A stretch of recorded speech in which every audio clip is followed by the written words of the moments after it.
Hey guys, Lori here. So picking up from the last video where we were talking about aluminum, injection versus injection, and the body's natural way to detox if you ingest aluminum as opposed to if it's injected. More things that I didn't learn in school is what this video is about. I did not learn in school about the 1986 Vaccine Injury Act that was signed into effect by President Ronald Reagan. The reason that this Vaccine Injury Act was signed into place was because the pharmaceutical industry was being sued heavily from parents and patients that were either vaccine damaged or had died, been injured by a vaccine or died. I posted a documentary last week, DPT documentary. It was Blast from the Past. Basically, it was called Vaccine Roulette, that talked about these lawsuits and what was going on. So when that happened, the pharmaceutical industry basically said, listen, if you're not going to grant us immunity from liability from vaccines, we're not going to make them anymore. So reluctantly, Reagan signed this act into place. And what that did, in addition to granting immunity, they established at the time vaccine court. So if a patient or a person is injured or a child is injured or killed or maimed by a vaccine, the parent has to go through this specialized court.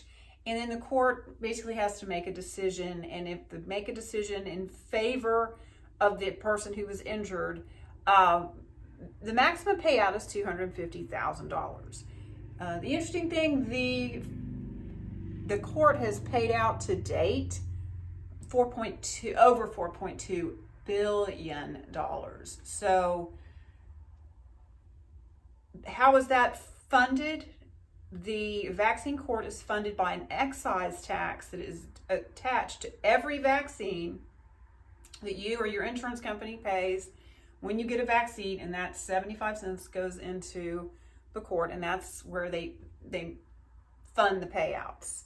So obviously $250,000 if your child is injured and has permanent medical bills because of a vaccine or vaccines, or is killed. It's not a lot of money. So yeah, this is not a way that parents are getting rich, and yet the fund has paid out $4.2 billion. They also put into effect what's called VAERS. That's Vaccine Adverse Event Reporting System.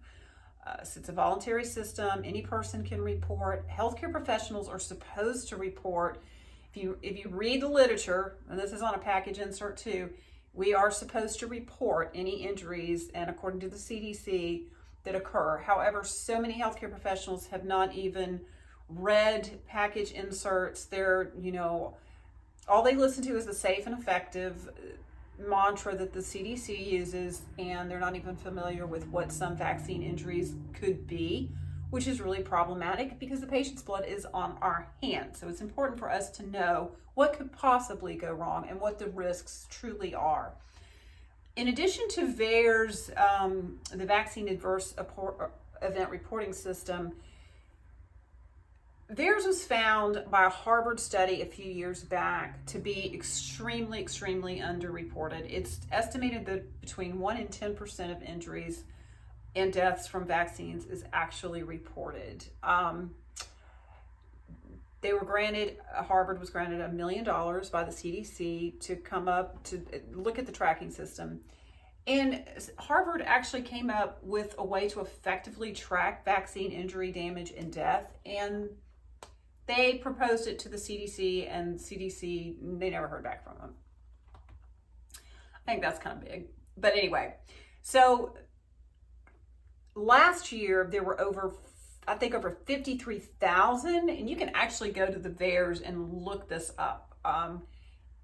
It's right there. It's a little arduous because it's a big website, but I have gone and looked, and there was over 50,000 adverse events reported last year due to vaccines. So pharma has no liability. As we all know, the vaccine industry is getting larger and larger. It's a huge moneymaker for pharma now. Pharma funds its own studies. Pharma chooses which studies it wants to present to the FDA. Another video I'm going to make coming up that I think healthcare professionals should know, and I didn't learn this in school, is when it comes to clinical trials, vaccines are not held to the gold standard that drugs are when they're approving drugs for the market. So, but that's a whole nother video. It's kind of involved. However, it's important to know. Let's see, what else? We have the 1986 Vaccine Injury Act as a recap. We've got VAERS, the Vaccine Event Reporting System. I'm just going to encourage you, healthcare professionals, to get familiar with some of the side effects. And it's interesting with vaccines, most of them are all very similar. I guess it has to do with injection of similar products, you know. But to take the time to read, especially if you're a person that's involved with vaccines, so that you can know and recognize if one of your patients has had a reaction to a vaccine, and do due diligence and report it to VAERS. Again, the vaccine court, which was established, pays out parents a maximum of $250,000 for an injury or death, and it has paid out over $4.2 billion to date. Vaccine court can be very long and arduous, like 5, 10, 15 plus years. So those are some things I think that you should know. If you have any questions, please don't hesitate to contact me. If I don't know the answer, I will do the research. So I just think it's important that we know these things. Healthcare professionals need to wake up. We need to rise up. We need to be proactive in understanding, in my opinion, what is going on in America, because our statistics are so bad on so many levels, and it's obvious that people are getting sicker with time and not more well.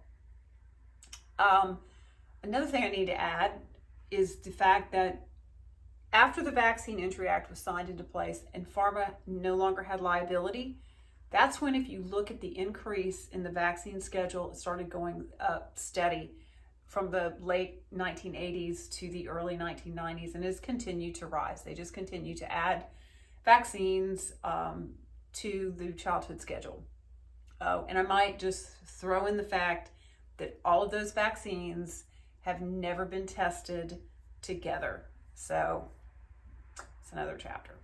Anyway, again, any questions, feel free. And it's Lori Wise, the Wise Pharmacist, is how I'm on Facebook and on YouTube.